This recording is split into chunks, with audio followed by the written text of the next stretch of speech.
իրականացում է խուզարկություն գործողությունը նախաձեռնել է 2025 թվականի հունիս ամսին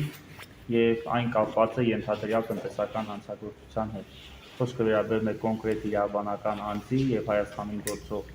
բանկի միջև կնքված վարկային պայմանագրի շրջանակներում Արցախի ներդրումային հիմնադրամի կողմից սեսիայի պայմանագիր կնքվելու հետ։ Սեսիայի պայմանագիրը կնքվել է Հայաստանի Հանրապետության կառավարության եւ Արցախի Հանրապետության կառավարության որոշման շրջանակներում։ Այսինքն այստեղ բացահայտ հանցագործության տարեր ուսումնասիրելով դատարանի որոշումը խուզարկության անձամբ ես չեմ արձանագրում եւ չեմ հասկանում առհասարակ 2021 թվականի տեղի ունեցած իրադարձությունը ինչ կապ ունի Արցախի Հանրապետության ներկայացության մշտական տեղակայման վայրի հետ։ Պայմանական ենթադրենք, որ ինչ-որ ոչ իրավաչափարկ եթե կատարվել է, ապա այն կարող է կատարված լինել ամեն դեպքում ոչ Արցախի Հանրապետության ներկայացության մշտական տեղակայման վայրում։ Այսինքն Արցախի Հանրապետության ներկայացության մշտական տեղակայման վայրում թե ինչ բովանդակության փաստաթղթեր են փնտրում, մեզ համար հասկանալի չէ։ Ըստ դատարանի որոշման պետք է դա կապ ունենա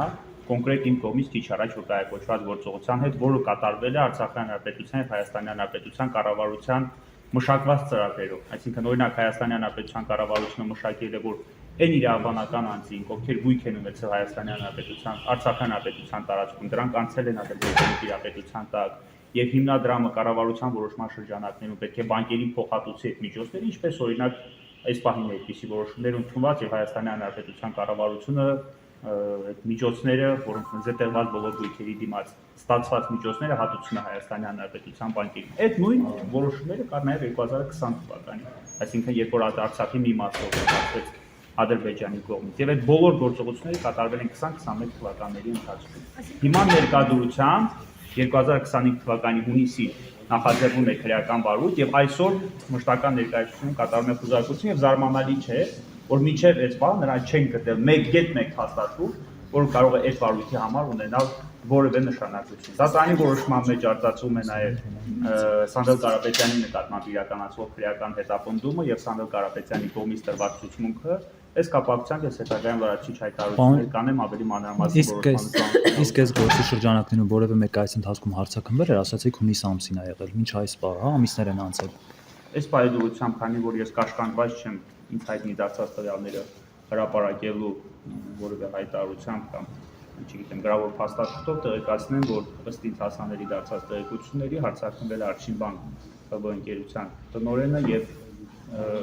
կրկնում եմ դատարանը իր որոշման հիմքում դրել է Սամվել Կարապետյանի նկատմամբ իրականացվող քրեական հետապնդում։ Այսինքն երբ որ դատարանը հիմնավորել է իր որոշումը այս կամ այն կերպ եւ հողում է կատարել կոնկրետ ապացույցների, որի հիման վրա կատարվում է այսօր խուզարկություն վարույթային գործողությունը, դրա հիմքում դրել է Սամվել Կարապետյանի նկատմամբ իրականացվող քրեական հետապնդումը եւ վերջինիս կողմից նախաքննության ընթացքում տրված ցուցմունքը։ Սա մի աբսուրդային իրադարձություն է, որին այսօր ես առել եմ։ Կարելի է բացահայտել, թե ինչ ցուցմունք է։ Չկան այս պայծրությամբ արգրաված իրեր չկան եւ սրա պարզ պատճառը այն է, որ Արցախի Հանրապետության ներկայացության շենքում չեն կարող գտնվել այնպիսի փաստաթղթեր, որոնք վերաբերում են 2021 թվականի Արցախի Հանրապետության եւ Հայաստանի Հանրապետության կառավարության որոշումների շրջանակներում իրականացված միջոցառումներին։ Սա այնքան պարզ է ժողովուրդ, ես փորձեմ ոչ իրավաբանական լեզվով բացատրել այն գործողությունները, որոնք կատարվել են 2021 թվականին, ընդ որում կատարվել է այդ նույն գործողությունները, դրանց իրավաչափությամբ ես նախնական իհարկե գնահատական կտամ այնքանով որքանով տեսեք այդ նույն գործողությունը հիմա Հայաստանի Հանրապետությունը կատարում է Հայաստանի Հանրապետության ազգային բանկերի նկատմամբ։ Օրինակ պայմանական ես իմ տունը գրավադրել եմ, չգիտեմ, Արշին բանկում, իմ տունը մնացել է Արցախի Հանրապետությունում, հիմա Հայաստանի Հանրապետության կառավարությունը այդ բանկի փոխհատուցումը տրամադրում է։ Այդ նույն գործողությունը կատարվել է նաև 20 թվականի պատերազմից հետո Արցախի մի մնացած հատվածում, այդ օկուպացված հատվածում գտնվող զետեղված գույքերի վերաբերյալ։ Հիմա այդ գործողությամբ դրան հաջորդել է 2021 թվականին որոշակի գործողություններ Արցախի ներդրումային հիմնադրամի հետ։ Սեսիայի պայմանագիր է, չգիտեմ, պահանջի զիջելու վերաբերյալ որոշակի գործողություններ, կառավարության որոշումներ եւ այլն։ Կատարվել, ավարտվել 2025 թվականին հունիսում նախաձեռնված քրեական վարույթի շրջանակներում Արցախի Հանրապետության ներկայացության մշտական տեղեկայման վայրում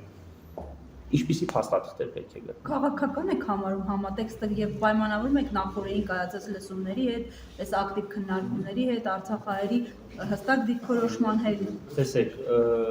հենց այսօրվա կատարվող խուզարկությունը չի կարող, ուղղակի սա չի կարող չգիտեմ, պատահականություն լինել, որ խոզարկությունը կատարվում է հենց այսօր։ Ըստ դատարանի որոշման խոզարկությունը կարող է կատարվել մինչև դեկտեմբերի 15-ն ընկած ժամանակահատվածը, որ անմիջապես հաջորդել է Արցախի հանրապետության սահմանադրության օրվա արդի հրավիրված լսումների, կարծում եմ բոլորը կրակում են, որ պատահականություն չէ։ Որոշման մեջ արծածել Սամվել Կարապետյանի նկատմամբ իրականացվող քրեական հետապնդումը հասկանալի պայմաններով պայմանավորված, կարծում եմ եւս բոլորը տալիս է դրան տրամաբանական գնահատական։ Սա ես ավելի քան վստահ եմ, որ սա այն արշավի շարունակություն է, որ իրականացում է Արցախի հանրապետության ներկայացության շենքի նկատմամբ։ Տեսեք, ես նաև հիշեցնում եմ, որ Հայաստանի Հանրապետության ազգային անվտանգության ծառայության կողմից իրականացված ուսումնասիրությունների արդյունքում Հայաստանի Հանրապետության գլխավոր դատախազությունը հայց է ներկայացրել վարչական դատարան, այս ներկայացության սեփականության իրավունքի պետական գրանցումը վիճակելու պահանջով, որի շրջանակներում վարչական դատարանի նորանշանակ նախագահը հրաժարվում է անգամ Արցախի Հանրապետությանի գործով ներգրավել որպես սուբյեկտ։ Այսինքն Արցախի Հանրապետությունը սեփականազրկվում է առանց իր կարծիքը անգամ լսելու։ Այս շենքը պատկանում է Արցախի Հանրապետության կառավարության, Հայաստանի Հանրապետության կադաստրի կոմիտեն կատարել է պաշտոնական պետական գրանցում եւ ունենք սեփականության իրավունքի վկայական։ Սեցին սկզբում տեղեկություններ տարածել, չգիտեմ, յանում շենքը գրավադրված է եւ այլն, ես ապացուցեցի, որ չկա նման բան։ Հիմա էլ դիմել են դատարան, ասում են շենքի նկատմամբ սեփականության իրավունքի գրանցումը անվավեր ճանաչեք։ Դիմում ենք դատարան, ասում են գոնե մեր կարծիքը լսեք, ասում են դուք սուբյեկտ չեք։ Արցախի Հանրապետություն սուբյեկտ, պատկերացնում եք Հայաստանի Հանրապետության վարչական դատարան, ասում Արցախի Հանրապետություն կամ Արցախի Հանրապետության կառավարություն սուբյեկտ, որպես, չգիտեմ, օտարերկրապետություն, ամեն դեպքում այսպիսի գնահատականի մենք չենք կարող։